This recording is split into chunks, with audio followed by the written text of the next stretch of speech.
আমার ছোট বোনের জন্মদিন ছিল আগস্টের 11 তারিখ। তো আমার ছোট বোনের জন্মদিন উপলক্ষে আমরা পরিকল্পনা করেছিলাম আমরা 3 ভাই বোন মিলে বাফেট লাঞ্চ অথবা বাফেট ডিনারে যাব, কিন্তু সময় করে উঠতে পারতেছিলাম না। তো অবশেষে সময় হলো গতকাল 26শে আগস্ট, পবিত্র ঈদে মিলাদুন্নবী, সরকারি ছুটির দিন। তো এই ছুটির দিনে আমরা প্ল্যান করলাম যে আমরা বাফেট লাঞ্চে যাব। তো ওনাদের সাথে যোগাযোগ করলাম, তো ওনারা বলল যে লাঞ্চে সিট খালি নেই, ডিনারে সিট খালি আছে। তাই আমরা চলে গেলাম খিলগাঁও বাফেট কিংডম রেস্টুরেন্টে।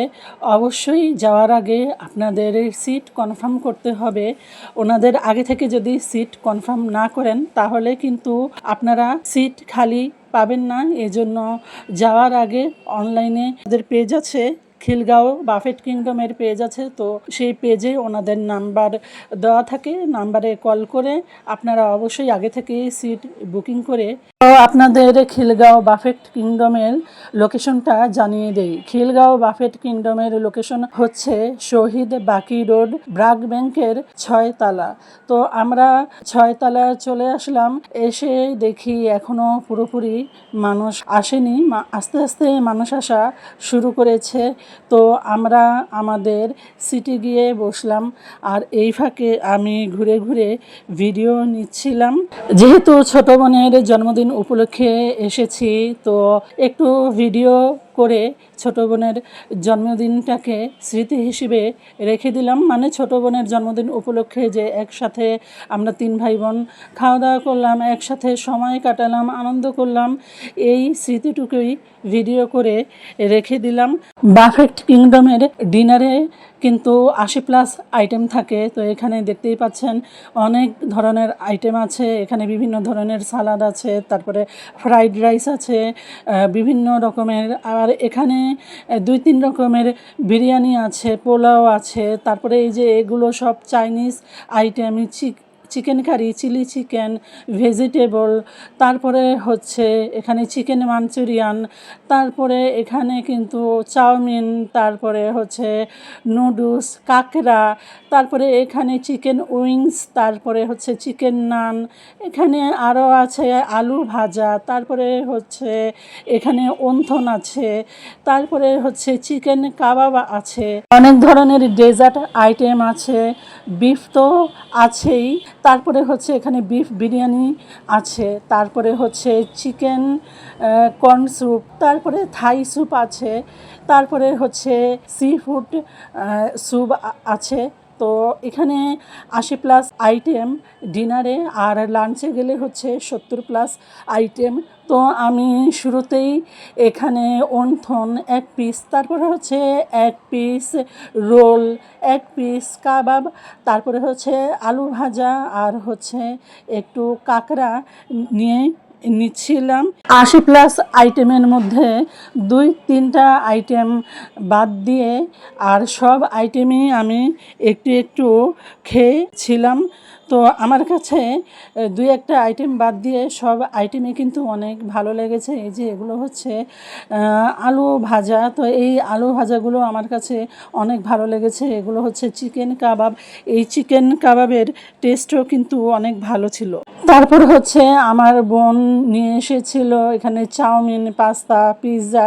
তো আমি আর আলাদা করে নিইনি, আমার বোনের এখান থেকেই একটু চাউমিন, পাস্তা, পিৎজা ট্রাই করেছিলাম, কারণ আমার কাবাব, অন্থন, রোল এগুলো খেয়েই পেট ভরে গিয়েছিল। এখন আমি যদি আলাদা করে নিতে যেতাম তাহলে হয়তো খাবারগুলো নষ্ট হতো। তো খাবার নষ্ট করে কী লাভ, তাই আমার বোনের এখান থেকে একটু ট্রাই করেছিলাম। তারপরে এই যে এগুলো হচ্ছে কর্ন স্যুপ, ওনাদের এই এগ কর্ন স্যুপটাও অনেক ইয়াম্মি ছিল। আমার কাছে এই স্যুপটাও অনেক ভালো লেগেছে, আর গরম গরম স্যুপ খেতে কিন্তু আসলেই অনেক মজা। তো চাউমিন, পিৎজা, পাস্তা টেস্ট কিন্তু মোটামুটি ভালোই ছিল, খারাপ না। তো ওগুলো খেয়ে একটু রেস্ট নিয়ে চলে গেলাম রাইস আইটেমের দিকে। তো আমি এখানে রাইস আইটেমে আনলাম সাদা পোলাও, তারপরে এখানে 2 রকমের বিরিয়ানি আছে। তো এই বিরিয়ানিটা কিন্তু অনেক মজা। তারপরে হচ্ছে এটা বিফ বিরিয়ানি, এই বিফ বিরিয়ানিটাও অনেক অনেক বেশি মজা ছিল। তারপরে আর বিফ বিরিয়ানির মধ্যে কিন্তু অনেক মাংস ছিল, মানে মাংসের পরিমাণটা অনেক বেশি ছিল। আর মাংসের পরিমাণ বেশি থাকলে কিন্তু খাবারটা বিরিয়ানি এমনিতেই অনেক মজা হয়। তারপরে এটা ছিল বিফ আইটেম। তো এই বিফ কারিটাও কিন্তু অনেক বেশি টেস্টি ছিল। সাদা পোলাওয়ের সাথে বিফ কারিটা খেলাম।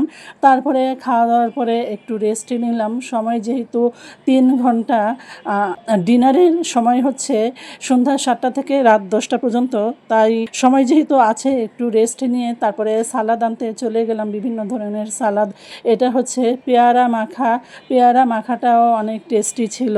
তারপরে হচ্ছে এটা পেঁপেটাও খেতে কিন্তু অনেক বেশি ভালো লাগছিল।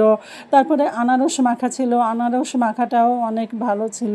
তারপরে এটা হচ্ছে রায়তা, শসা গাজরের রায়তা, রায়তাটাও অনেক বেশি টেস্টি ছিল। তারপরে হচ্ছে এখানে শসা মাখা ছিল, শসা মাখাটাও অনেক বেশি ইয়াম্মি ছিল।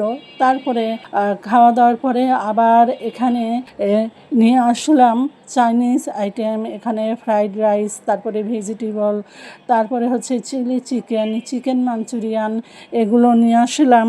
তো ওনাদের চাইনিজ আইটেমটাও কিন্তু অনেক ভালো ছিল। তো আমরা এক প্লেটে 2 বোন ভাগাভাগি করে খাচ্ছিলাম, কারণ এর আগে দেখতেই পেয়েছেন অনেক কিছুই খেয়েছি। তো অনেক কিছু খেয়ে তো পেট পুরা ফুল ছিল। এখন যদি আলাদা আলাদা করে এই চাইনিজ আইটেমগুলো আনতাম তাহলে খেতে পারতাম না, খাবার নষ্ট হতো।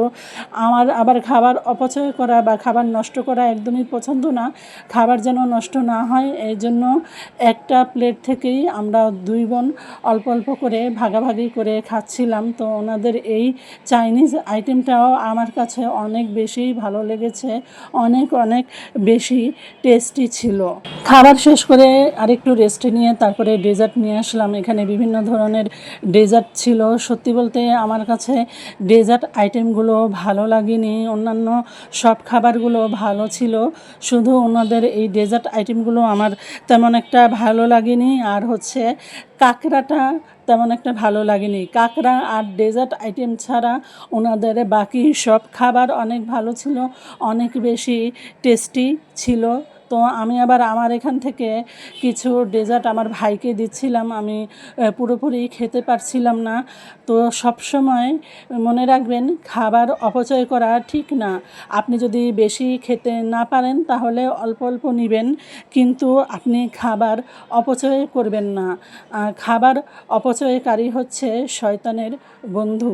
তো এই তো আমার এমনিতে খাওয়া দাওয়া শেষ। তো খাওয়া দাওয়া শেষে একটু রেস্ট নিচ্ছিলাম। তারপর শেষের দিকে আবার একটু থাই স্যুপ নিয়ে আসলাম, তারপরে আবার একটু চিকেন উইংস নিয়ে আসলাম, চিকেন কাবাব নিয়ে আসলাম, আর নান নিয়ে আসলাম। তো ওনাদের naan, Thai soup, chicken wings, chicken kebab অনেক অনেক বেশি টেস্টি ছিল। আসলে এই 80+ আইটেমের মধ্যে 2-3টা আইটেম ছাড়া বাকি সব আইটেমই অল্প অল্প করে ট্রাই করেছি। তো টাকা দিয়ে যখন খাবো সবগুলোই অল্প অল্প করে ট্রাই করব। খাওয়া দাওয়া করার পরে প্রচুর অস্থির লাগছিল, এর জন্য অস্থিরতা কমাতে একটু হাঁটাহাঁটি করতেছিলাম, চারপাশটা ঘুরে ঘুরে দেখতেছিলাম, ভিডিও করতেছিলাম। দেখতেই পাচ্ছেন অনেক আপুরা এখানে ভিডিও করতেছে, ছবি তুলতেছে, অনেক এনজয় করতেছে। সত্যি বলতে আমারও অনেক বেশি ভালো লেগেছে। আমার বোনের জন্মদিন উপলক্ষে আমরা 3 ভাই বোন একসাথে সময় কাটাতে পারলাম, একসাথে আনন্দ করতে পারলাম। সবসময় তো 3 ভাই বোন একসাথে সময় কাটাতে পারি না, কারণ ভাই তো জব করে, ভাই ভাইয়ের মতো, আবার আমরাও আমাদের মতো ব্যস্ত থাকি। তো এই ছুটির দিনটায় 3 ভাই বোন একসাথে হতে পেরে খুবই খুবই ভালো লাগলো। তো খাওয়া দাওয়া শেষে আমরা আবার লিফট দিয়ে নিচে চলে আসলাম। তারপরে একটা রিক্সা নিলাম, রিক্সা নিয়ে বাসার উদ্দেশ্যে রওনা দিলাম। অলরেডি কিন্তু 10টা বেজে বেজে গিয়েছে। আমার আজকের ভিডিও আপনাদের কেমন লাগলো অবশ্যই কমেন্ট করে জানাবেন। তো আজকে এ পর্যন্তই। সবাই ভালো থাকেন, সুস্থ থাকেন। কথা হবে আবার নতুন কোনো ভিডিওতে। আল্লাহ হাফেজ। আসসালামু আলাইকুম।